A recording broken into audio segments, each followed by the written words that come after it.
It's Friday night, and what the fuck are you doing? I'll tell you what you're doing. You're sitting home, dreaming about sweaty built men in underwear. And who better to do it with than the Iconoclastic Wrestling Podcast?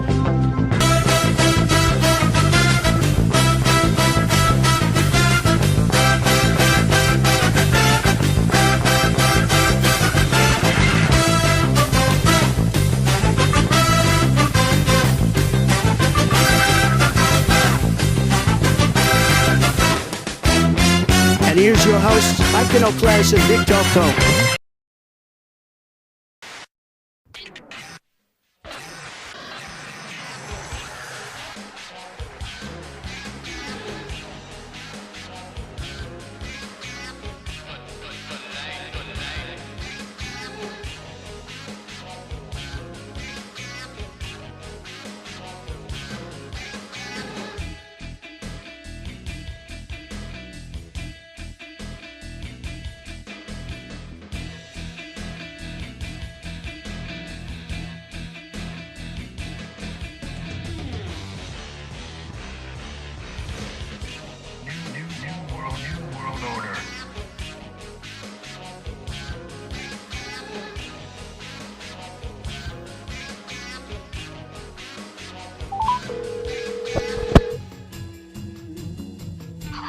Welcome to the next episode of the Iconoclastic Wrestling Podcast. I'm Iconoclast. And I am your host, Dick Taco. I know you're just waking up here at 3:45 on a Sunday.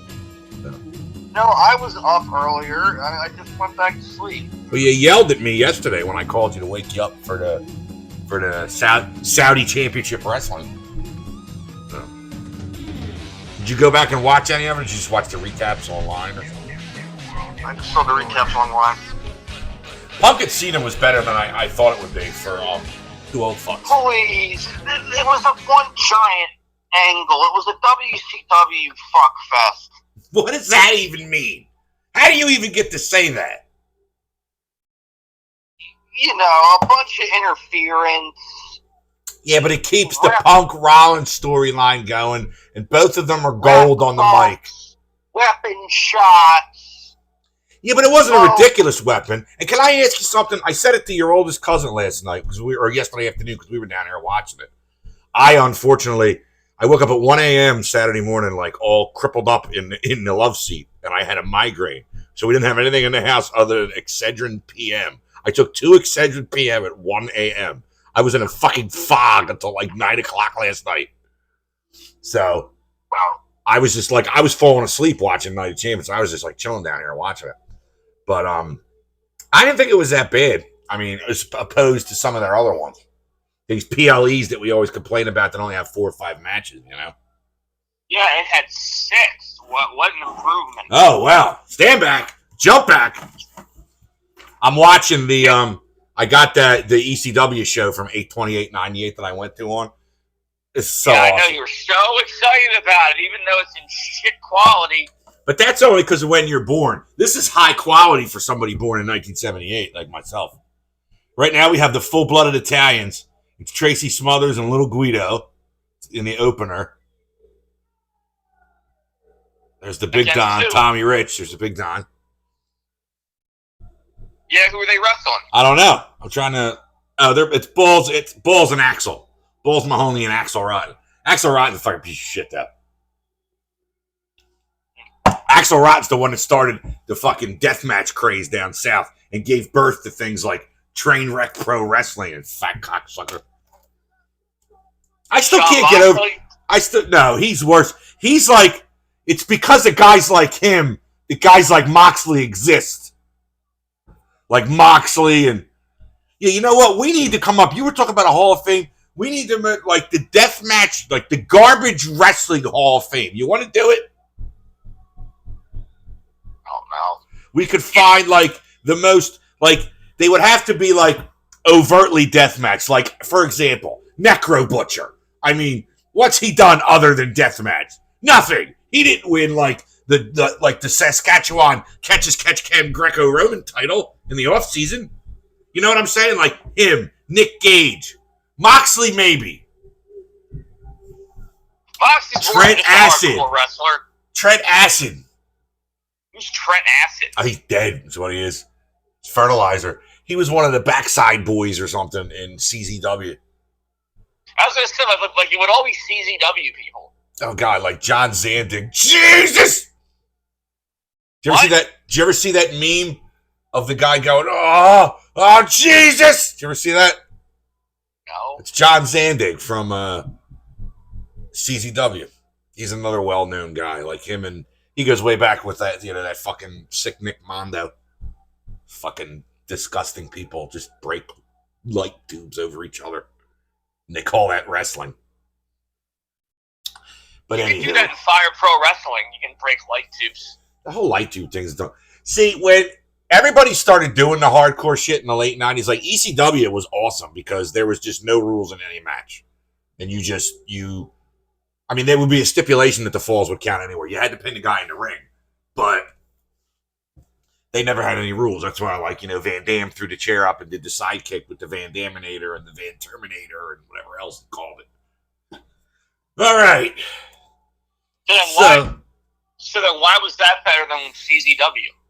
Because CZW, that's all it was. CZW was around at the same fucking time. In like really? 98 or 99 they started. Everybody tried to jump on the hardcore bandwagon. WWF did it. WCW did it. When ECW went under, there was, about XPW on the West Coast, right? Yeah, Rob Black. And Lizzie Borden. That's where fucking New Jack tried to kill Vic Grimes. Yeah, I pushed him off the rafters. He missed every fucking table except one. That was like at least 30 feet. And he stun gunned him beforehand. Remember? I don't remember that part. Speaking of stun gun, I remember when there was the death match between Cody and Andrade in AEW. The only thing dying in that match would have been my interest. Where it's when Cody was refusing to turn heel and he was doing anything he could to try to get over with the crowd. And I have something to say when you're done this, but go ahead. And so they're in Georgia, they're in Atlanta, Cody's hometown. That's right, baby. Let them both get going on down here in Georgia. And so then they do this death match, and I just remember watching it. It's been years ago because both of them were still in AEW. Yeah. Cody's run there overall, piss poor. They set the table on fire, and Cody got burned on his back. Jose, the assistant, ran out with a taser. Jose, the assistant? Jesus Christ. Yeah, he was Andrade's manager, and then he was the manager for La Facción Ingobernable. Yeah, those fuckers are goobers, yeah. All right. He's not in AEW anymore. Oh my God. Axel Rotten just humped the Big Don Thomas Rich in the butt. You should see how little you turned this on, right? This building was so little. Yeah, it's a fucking bingo hall, isn't it? It's an armory. It's the National Guard Armory on Martin Luther King Boulevard in Atlantic City. I don't even know how to get up there. Pop drove me up there early in the morning to show me how to get there. So I was like 18, 19. And I remember looking at the ticket because they show it in the beginning of the video. It was like $18.50 a person or something. Indie shows were always the best to go to. Yeah, it was cheap. Pop bought them for me because I remember watching ECW late at night.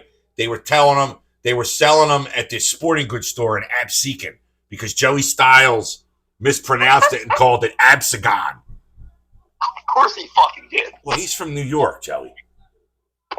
Oh my God! Oh my God! Absecon, you fucking fancy Frenchman guinea cocksucker! But one of the best announcers of all time. Oh yeah, he did it by himself. Yeah, I was gonna say, especially considering the fact that he had to do everything himself, including the interviews.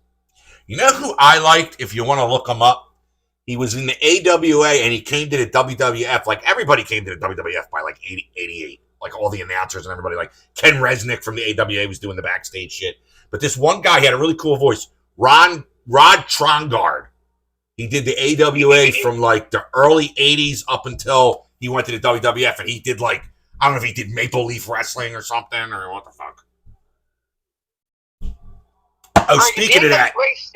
The AWA didn't actually shut down until the early 90s, right? Like January of 91, I think they had the Team Challenge Series or some kind of show in Japan because Zbyszko was the last champion. He beat Saito. So. And then what was the thing that was with Sergeant Slaughter where they did wrestling? That's American Wrestling Federation. That was fucking horse shit. That was terrible. Speaking of horses, we're doing this remotely again this week because, the hoof and mouth has run through my house. The two little ones have it. Hand, foot, and mouth disease. And I don't even have earbuds in. I'm just doing this on speakerphone. I hope you at least have clothes on. I mean, really. Yeah. Okay. Good. Well, I told you I was taking a fucking nap. All right. Well, some people sleep in the buff. I don't know.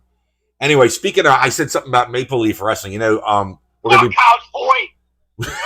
we're broadcasting here on a holiday here on the 4th of July, and tomorrow is Maple Leaf Pro Resurrection.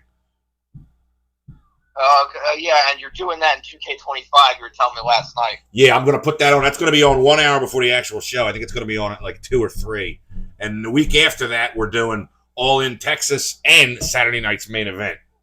Already got Goldberg and Gunther taped. It's hysterical. Gets the You're shit not doing booted. Super Card of Honor? Why the fuck? Oh my God, are you serious? After you described the card to me last night? Oh my God. Like, that's the kind of show you would tie somebody up and kidnap it. That's worse than the fucking show I made you go to in fucking Rio Grande at the at that gym. That's about what it sounds like. That Sure Shit Wrestling, Sure Shot, what was it? South Shore Wrestling Alliance or something? South Shore Wrestling. I mean, I'd like to get their name right because I would like to plug, I actually looked up indie federations on Wikipedia yesterday. There ain't a whole lot of good ones, dude. There is some that are still around from when I was a kid, though, that I remember, like East Coast Wrestling Alliance has been around for a while. But anyway. Progress is still around. Yeah, that's over in England.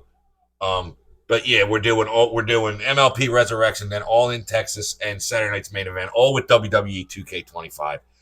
Dude, it makes it so easy to do them when you have to put the music in post-production because there's no fucking loading time. So if you just start it and end it where you want, you don't have to edit shit. Like I did 7 matches. I did too many matches for All In already. I did Thunder Rosa and Athena, which I thought was going to be on the show. I know, so I just got rid of it. So Super Card of Honor. Yeah. Come on, you don't want to do the Sons of Texas versus the Infantry? Who the fuck are the Infantry? Aren't they that South African team in Starrcade 90? No, Sean Dean and Carly Bravo. They're part of whatever you said didn't make it any better. They're part of Shane Taylor Promotions. Oh, skip it, Stu. Jesus Christ. But yeah, I just wanted to get the channel business out of the way right there because it's not often I pump things on who this. was that South African team? Oh, I don't know. Nobody any good. It wasn't like Colonel De Beers or anybody. But yeah, Maple Leaf Pro's real pay-per-view, the Resurrection, main event is Josh Alexander defends the MLP Canadian Championship against Ace Austin.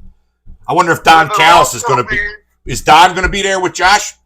I'm assuming so. And also, the Bullet Club Civil War is set to open the show between the Good Brothers and the War Dogs, Drilla Maloney and David Finlay. Because Don Callis does like color commentary in Maple Leaf Pro, I'm pretty sure. Well, he's Canadian too, so I'm sure it's like Canadians are like Samoans. They'll just let anybody in, No, they can actually wrestle. The Samoans can't fucking wrestle. Bullshit. Jacob can. Shotzi Blackheart's taking on that Giselle Shaw for the Canadian Women's title. They don't have a tag title yet. Yeah, Jacob, out of how many fucking analyzed have they had? Yokozuna was a good wrestler, especially considering how fucking big he was. Roman, again, every one of Roman's title defenses turned into a WCW fuckfest. Why does it have to be a fuckfest? Where, like 6 different run-ins and God, I'm in so much pain from doing I don't know what. I mean, I'm not that active, but Anyway. Weapon shots, ref bumps. Because that's the thing. In WWE, they protect everybody. In AEW, people actually lose. Yeah, but you know what? You're right there. There has to be some kind of middle. You know why they have to do it one way or the other, though? Because there's too many fucking people. If you had less people, you wouldn't have to protect as many people. You know what I mean? Yeah, and everyone's got a brand in WWE. Everyone's got a contract. Everyone's trying to be an actor. So I know. One can fucking lose. They need to pull these guys aside and be like, hey, you, psst, Austin Theory, Grayson Waller, you suck. Okay? It's not happening. You work the spot on the card, I tell you, or you get out of here and go move refrigerators at Sears or something, or whatever. Well, they haven't done anything. Like, see, but that's what I mean. WWE and Tony Khan are not so different when it comes to sending people home and paying them anymore. That's not true. Well, no, I think they both do it. A fair amount. WWE just does it with Omos. Like, that's the thing that I don't understand with Omos. Oh, Becky Lynch didn't sit there forever? And then just come back? Alexa Bliss? See? Alexa Bliss was on maternity leave. And cancer leave or whatever. All right, anyway. You want to get into the news here?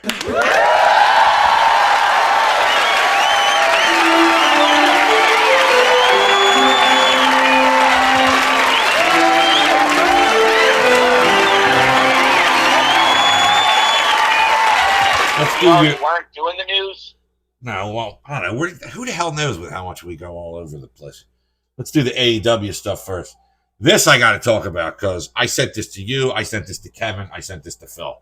Ric Flair apparently runs around Tampa drunk, shitting himself. Why is AEW news? Because he's still under contract there. No, he's not. Yeah, he is. He said he's still getting paid from Tony. Yeah, he says that. Woo! A waiter on Twitter said he did so 6 times in his restaurant. I said, move over George Bret. George Bret, the second greatest third baseman of my generation for the Kansas City Royals. He used to shit himself all the time and talk about it. Disgusting. Disgusting. AEW had women's tag team belts made over a year ago and have yet to debut them. I mean, which is good, but it's surprising because how Tony likes to make up belts or have belts or whatever. Speaking of that, in the All In Texas simulation, I was able to give Mercedes Moné the TBS title and the CMLL women's title. What about the Rev Pro Southside women's title? Well, first of all, I didn't fucking know she had that. Second of all, it's a ridiculous title name. Third of all, I don't think they can carry more than... Can they carry more than 2 in the game now? I don't know, but that's the thing. Mercedes is the belt collector. Yeah, but she's not the strong women's champion anymore, right? No, she lost that, but she wasn't pinned. So she lost it in a triple threat. To who? Some woman in Stardom, I think. Was it AZM, I think? Oh, yeah. I know who you're talking about. Tony Schiavone said Battle Bowl was the worst tournament idea ever. You know about Battle Bowl, don't you? Is that the thing where they did like 3 rings next to each other? No, that was World War III. That was the 60-man battle royal. That was later. This was 1991. This was the pay-per-view I was telling about. Your mother's boyfriend, Frank, gave me the hot box to watch, and it was in bad reception. But it's a tournament where it was December. It was on my birthday. It was December of 91, and they put everybody's name in like little bingo balls and threw them in the thing, right? And you would pick out 2, and they would be on a team together. And whatever team won made it to the 2-ring battle royal at the end. And then you got to win that, and then you got a title shot or some shit like that. But it was awful. It was awful. They did it 2 years in a row. So 2 or 3 years in a row, I think they did it. Like, why was it so bad? It was just stupid. Like, I mean, just watch it. Like, look up WCW Battle Bowl. I bet you can find it on the WCW channel on YouTube. You know? I bet you can find it. And WCW really did have more bad than good. They're lucky they didn't go out of business in 91 when they fired Flair. They're fucking lucky. Because that fucking shit blew. I mean, it was bad. And I think Jim Herd was on his way out, and Watts was on his way in, which wasn't going to make it any better. WWE sucked at the same time, too. The Feds sucked also. No, WCW was sucking from like spring or summer of 91 up until, I would say, 93 when they brought Flair back. They started to right the ship. But WWE didn't start fucking sucking until right after WrestleMania 8. When the Warrior came back and he was supposed to feud with Papa Shango, and then he fought Savage at SummerSlam, and then he fucking disappeared again, and then Savage dropped the belt to Flair. So, I don't know. The One Warrior Nation. No, this is 92. One Warrior Nation's 98 in WCW. I mean, neither one of them, his runs are worth talking about. I'd rather have the runs. I'd rather have the runs than talk about his runs. Even though there were two different Ultimate Warriors. There was not. That's a bunch of crap. It's like Paul McCartney being dead. Get over it. I saved a video. I saved a video on YouTube. I may have told you, but I put it in my watch later list about how AEW has ruined Adam Copeland's career. I haven't watched it yet, though. When I do, I'm going to talk about it because I want to see what they say.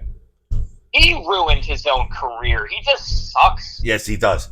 He sucks. That's why you see why WWE was like, yeah, get out of here. They didn't care. Speaking of that, are they going to have him and Christian against FTR? I don't know. It doesn't look like they're doing that for All In because he's hurt or something. Again, I hear rumors of. Let's talk about this for a minute because All In also surpassed the Slamboree 99 as biggest non-WWE event in North America in attendance. Slamboree 99 was big because that was when Bischoff publicly challenged McMahon on television, left him a press pass to get in and everything. And Vince wanted to go, from what I heard. Pat Patterson said they had to physically restrain him to stop him from going. I bet you Bischoff's having a fucking conniption every time he hears AEW surpassing his records. How's about that Real American Wrestling, though? What was it you told me the count was for tickets? They have an 18,000-seat arena booked. There's 356 tickets sold. Where is it? I forget exactly where, but it's an 18,000-seat arena. Is it close enough to drive to go to? We're not going there. Well, I'll bet you we can get cheap tickets. Okay, you can probably get access to the Hulkster, dude. We're like MAGA powers. I'm looking it up right now. Yeah. Real American. What, are you looking it up? Yeah, I'm looking it up. All right. Cleveland's Wolfstein Center. I think that's no. Cleveland Masonic Hall. That's where Samhain was. No, because I'm telling you, it's like they still have more people there than Samhain had. At least if we lived in Cleveland or we lived in Pittsburgh or something, I would be like, let's go. You know? Because Hogan's going to be the on-screen authority figure. Oh, for Christ's sake. Gas station hot dog McMustache, man. Now we got, hold on. It's Jerry Lynn and Mikey Sheepdip, or Mikey Whipwreck. What's going on? Oh, yeah, because you didn't like Mikey Whipwreck. Now, this is funny. You're watching Mikey Whipwreck chop Jerry Lynn, and they're doing the woo chants that everybody does now. But back then, they only did them at ECW. ECW started that whole thing. So. Only thing that could make that show better is if the Insane Clown Posse was there. Oh my God, I should hang up on you. I really should. Brian Danielson. Why do you hate? What? That's another thing. It's like why do you hate Moxley? Why do you hate the Insane Clown Posse? They're fucking jerk-offs. Brian Danielson comes out of retirement to squash Max Caster at a TV taping 625. Max Caster is a joke. Can we get over this already? Best wrestler alive? Like, he's actually ruined fucking Bowens by proxy. No, he hasn't. You gotta actually watch the fucking shows. Listen, you remember at Dynasty, he's kind of over his whole jobbing. I was in the bathroom. I didn't even see it. You're out there playing Walter Cronkite talking to Von fucking Wagner. Nobody knows who he is but you.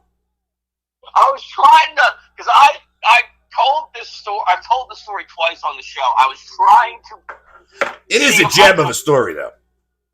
I was seeing if I could try to get him coming out of what I thought was a private suite for him so that I could interview him. Why would Von Wagner have a private suite unless the guy running the show is retarded?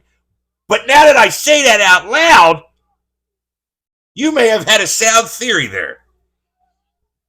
I was thinking, he's like a free agent. He's a big free agent. He's not. He might be a free agent. He's not a big free agent.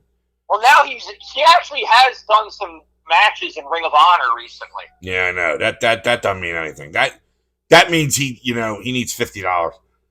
Keith Lee says he's healthy, but is being. Hey, Dijak, take those stupid sunglasses off. We're inside. You're lucky I saved a PNG of Von Wagner just for instances like this. Keith Lee, speaking hey, Kyle, you think I'm stupid? You want to leave that cage up? Come Tuesday? I like that idea. You want to see it coming? You might have seen it coming tonight, but come Tuesday, you're going to have nowhere to run and nowhere to hide. My war has just begun. In more retarded moves by Tony Khan, Keith Lee says he's healthy but is being benched. What do you think about that? Just because he says he's healthy doesn't mean he's actually healthy. Oh, I agree. I'm just, throwing it the fuck out there. Yeah, you fucking fed plant. What? You fed plant. Oh, be quiet. What was it when Keith Lee went to the main roster in WWE that made him Bearcat Keith Lee? Yeah, which was like, I never understood that because I'm old enough to remember Bearcat Wright down in the Florida territory. And he kind of, I guess he reminded him of Bearcat Wright, but I wouldn't I don't know. All I think of Keith Lee is when we were at the show in Philly. Oh, bask in his glory. That's all I remember. And I know he has those beautiful side titties. He has biddies and citties. Well, I remember back bacon. I remember when he debuted against Isaiah Cassidy and he picked him up and threw him across the ring. I was trying to tell your oldest cousin about all these people that are in AEW that NXT had. Tony Storm, MJF was there. No, he wasn't. Yeah, he was. He was in. Well, I don't know if he was there like for real, but he was there in like skits. Fucking Samoa Joe bumped into him in the hallway. Yeah, but he wasn't like an actual wrestler. Like Joe Hendry was in a Rusev thing in 2014 as a Russian. Yeah, or it's like when Ricky Starks was in a Ryback sketch where it looked like Ryback was where it looked like the start to a Can-Am Productions film. Oh, Christ. Speaking of Ryback, let's go to the Fed here. But Ryback comes out against Kevin Owens' comments on Cody's podcast. Owens said certain wrestlers Cody's fucking podcast where he breaks kayfabe constantly, where he fucking says that he's going to need a new character change soon. I can't fucking stand this. Well, why are you listening to it? I wouldn't listen to something like that. No. I don't mind listening to somebody else analyze it, but don't analyze it from inside, like being the rest. No, like I don't listen to it. I just see the stuff that gets said and see how WWE doesn't respect kayfabe. Yeah. Cody, for all his bullshit about, being like his father's legacy when his father would never do something like that. Or I bet you his father would never be caught dead in a Wheatley fucking vodka bus. Oh, I don't know about that. Because you know what Dusty said when they were running with all that money in Crockett? He goes, baby, by this time next year, we're going to be making major motion pictures and sitcoms. And they went out of business. And then they're like, we're $3 million in the hole, baby. A lot of bullshit going on. That's what he used to always say. Jim Cornette used to say he would say when he was working for NXT, when he was running NXT. He was like, man, Vince is lucky I didn't save him out all my money. Because he didn't want to do it anymore. So he started out, like he wound up running it, but he started doing like interviews, like the promos and stuff like that. And then after he died, they brought in superstar Billy Graham. So it's like Steve Corino, isn't he the tag team coach right now or something? But anyway, Ryback came out against the Kevin Owens comments on Cody's podcast. Owens said certain wrestlers overestimate their appeal, which we talk about a lot with Maven and Stevie Richards and shit like that. And one in particular charges an insane amount for bookings, alluding to Ryback, and the name was edited out. Of course, he defends his own shitty body of work. Ryan Reeves, Ryback. Was he any good? Oh my God, are you fucking serious? He hurt so many people. You talk about not safe. Not safe. I still don't understand how he didn't beat Cena in this last man standing match one time when he speared Cena through the fucking video wall. Oh man, is that Sally Graziano? I think there's a "you fat fuck" chant coming. I distinctly remember that. Still trying to see if I see myself, but CM Punk initially booed when landing in Saudi Arabia for the profane tweet against The Miz years ago and something about Saudi Arabia human rights violations. He publicly apologized and the fans came around. Kind of interesting.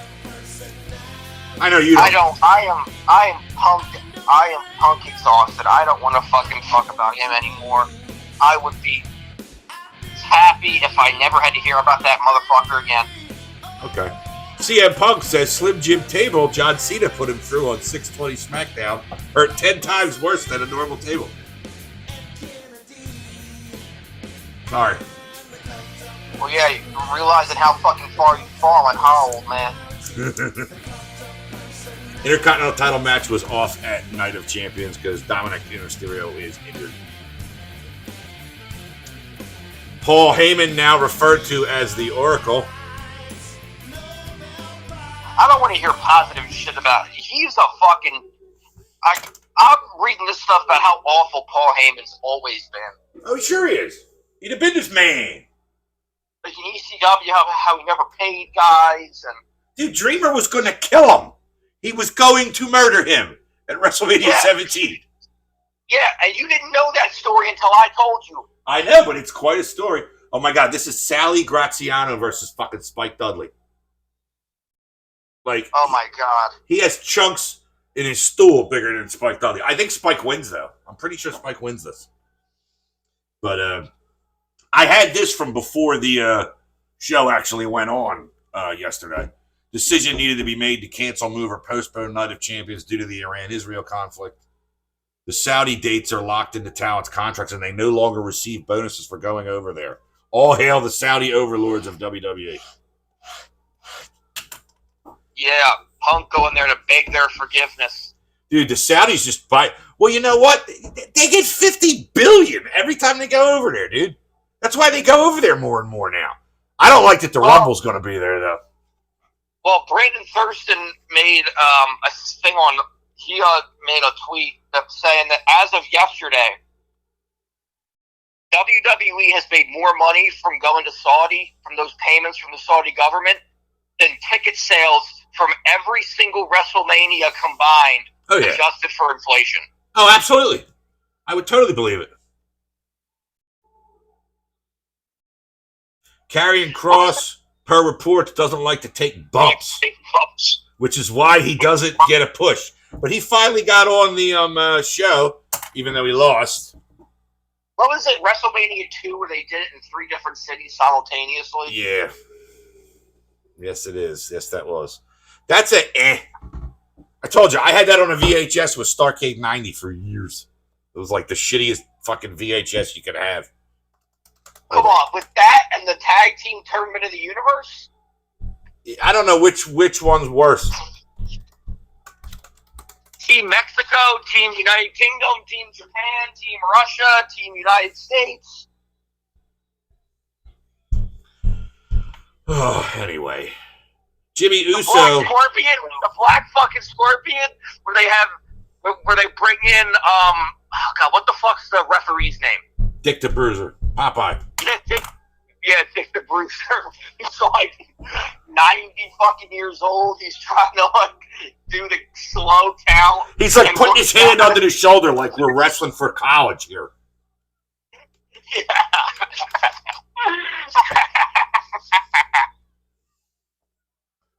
Oh, man. Oh, my Lord. What? Hold on. We got to finish the WWE news and talk about some Vince stuff here because I just got a link where we can click on it and find out about all the requests of information they're making, like what they're asking for. So Jimmy Uso helped Jacob Fatu fend off Solo and JC Mateo on a 623 Raw. I didn't agree with, well, we'll get to that when we do the Night of Champions review, but I didn't agree with Solo going over, unless Jacob's taking it right back at SummerSlam. And then now we have Tala Tonga. Hickapaleo. Well, the greatest wrestler of all time, Tonga Loa's back. But I didn't realize they actually changed his name in WWE. He's not Tonga Loa, he's Tanga Loa. Yeah, he's Tang Loa. Speaking of pains in the ass, Vicky Guerrero returning to WWE, supposedly. And oh, God. Freddie Prinze Jr. seems to have inside information that John Cena is going to drop the belt to Cody in his final match in December. Says Cody will be the one to save WWE from Cena. I think he's taking the belt off Cena at SummerSlam because I think they're pivoting because this has been a colossal fucking failure other than the R-Truth shit. No, I don't think they're pivoting. Triple H doesn't know how to fucking pivot. No fucking way. Pivot! Was he French? Blake Monroe, formerly Mariah May, says joining WWE has been greatest achievement of her life. What a bitch. AEW puts her on the map. She's like, peace, bitches. I'm out of here. Due to a power outage in Saudi Arabia, WWE filmed the Cody Orton segment on SmackDown 627 with a cell phone and aired it on USA. Thought that was interesting. That's crazy, brother.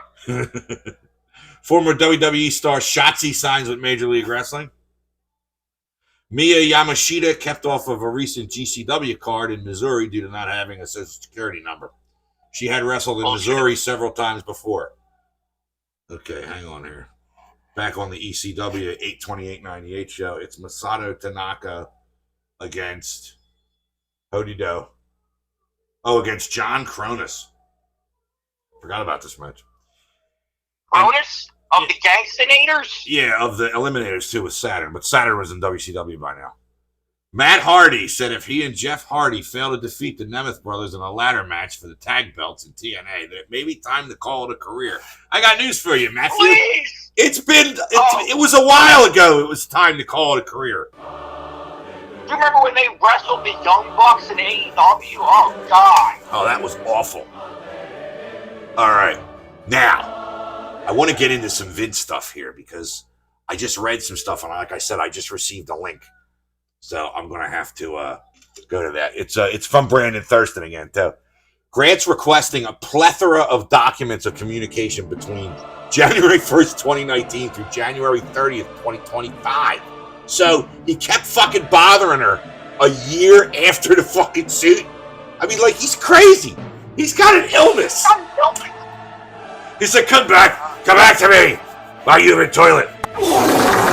I have these dildos. They're named Lex Luger, Razor Ramon, Thunderbolt Patterson, the Ultimate Warrior, Hulk Hogan, Aretha Franklin. Sorry, I started to lose it there. McMahon's trying to argue that the case should be moved to private arbitration. That was part of the $3 million non-disclosure agreement.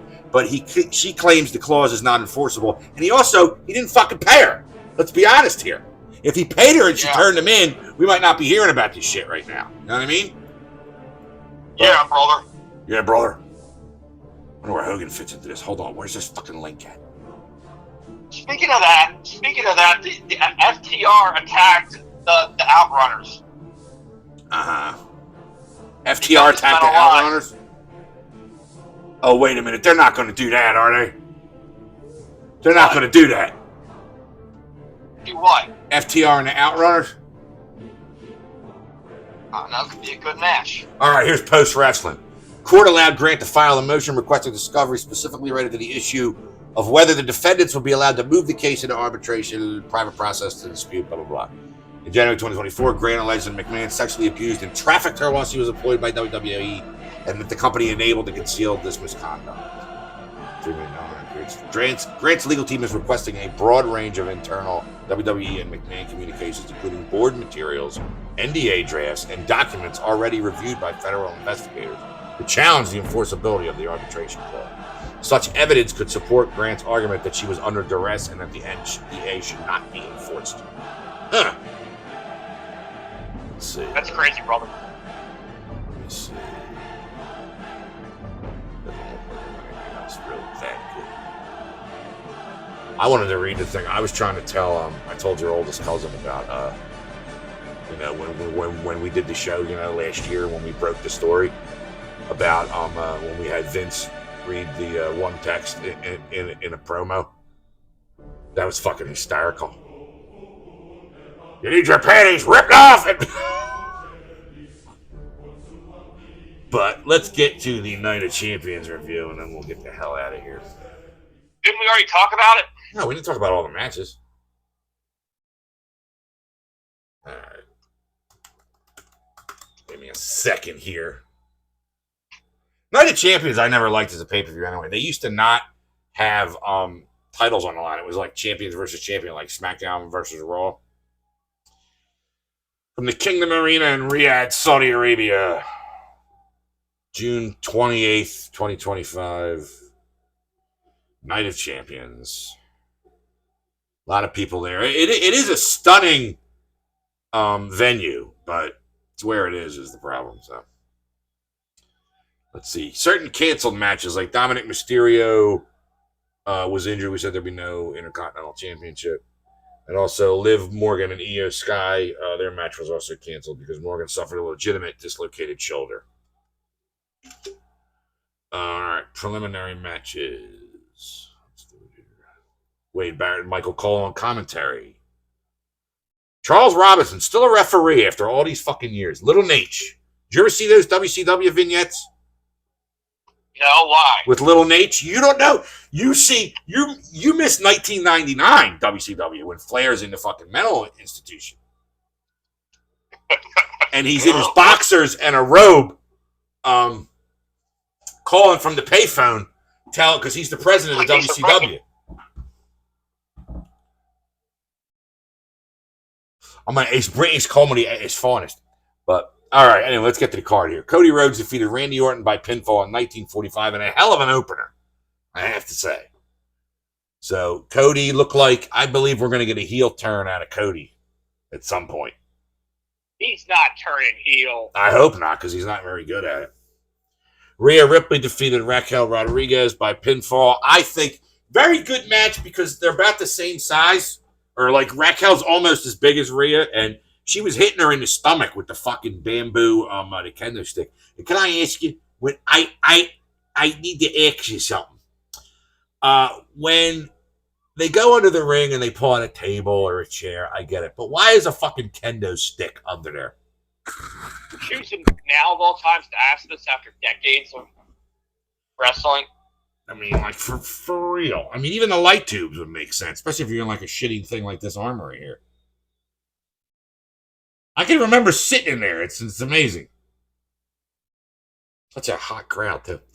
But Rhea was taking shots in the gut. Of course, they were wearing those outfits because they have to be covered. So I think there may have been some padding in it.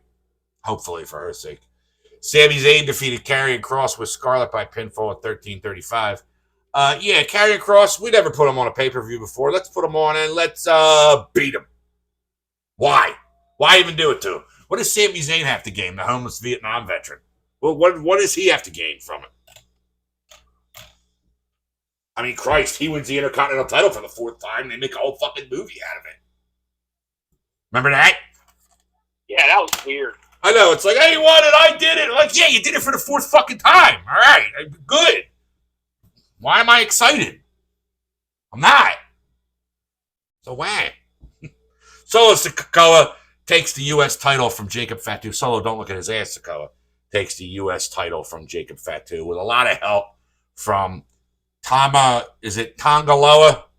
and Tala Tonga and JC Mateo and Tamatonga. So it's Jeff Cobb, the Gorillas of Destiny, and Hickapaleo, right? Well, Hikaleo is part of the Gorillas of Destiny. Yeah, I know.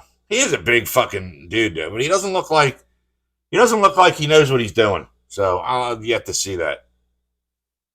Jade Cargill defeated Asuka by pinfall in 8:35, where Asuka showed no mercy with her kicks. And John Cena defeated CM Punk by pinfall at 26-15 with interference by the Paul Heyman faction and Seth Rollins mainly with the Money in the Bank briefcase. Here comes Taz. Oh, I get to tell you who Taz is going to kill. I think it's Danny Doring. For some reason. Roadkill? No. There he is. He's got the FTW belt, too. And he's got his towel on. If you look real close, it says Holiday Inn on it. Really? No. Jesus Christ, really?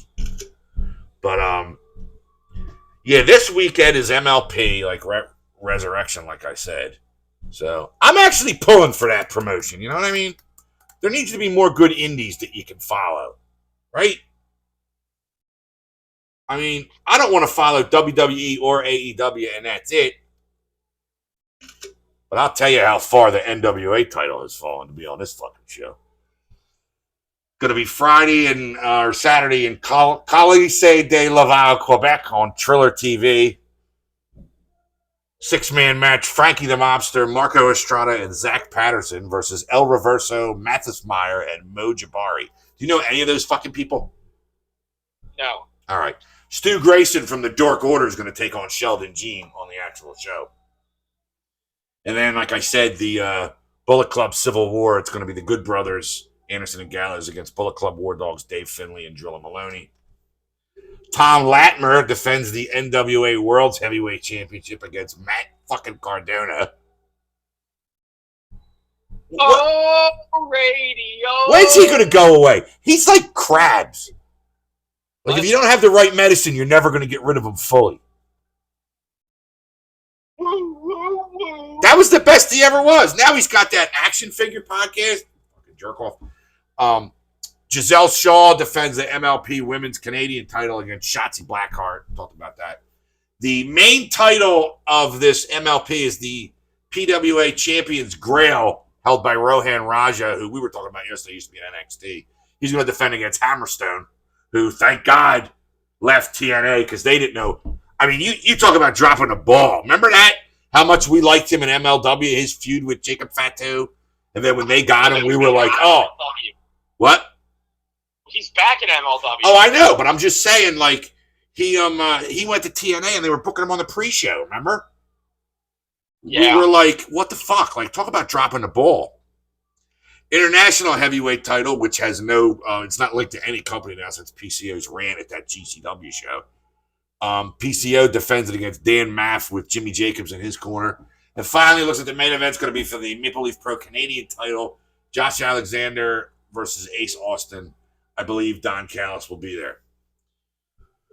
And, representing the Don Callis family. Yeah. And then next week, a week from tomorrow, we're going to have All In. A week from the broadcast. I mean, a week from tomorrow, we're going to have All In. So that ought to be interesting. All In's House. Yeah, I'm excited for that. I always like stadium shows. I mean, I hope they set it up enough because they're only having like 18,000 as of right now. I hope they set it up decently where it doesn't look like. Well, it's a baseball stadium. It's not a football stadium. Well, I know, which means you could probably got more room to play with. You know what I mean? Because it's like it's shaped differently. It's not just a long rectangle on the field. There's different like feet between the lines and all that stuff. Well, I'm curious because I've never seen a baseball stadium used for wrestling. So. Oh, go back and look at fucking Shea Stadium in the 70s and the 80s. Comiskey Park, the Metrodome for AWA. I'm trying to think of anywhere else. I don't know if they ever. No, they wouldn't have used. They might have used Mile High. I don't know. Mile High in Denver because that was an AWA territory. I'm not sure, but that was That was a football stadium, Mile High, really. They turned it into a baseball stadium when they got the Rockies. But look at this. He caught him with a fucking capture suplex. Jesus Christ. Who, Taz? Oh, my God. He's beating it. It's not that Koji Nakagawa guy, but this guy is getting... I was right that the guy got the ever-loving shit kicked out of him.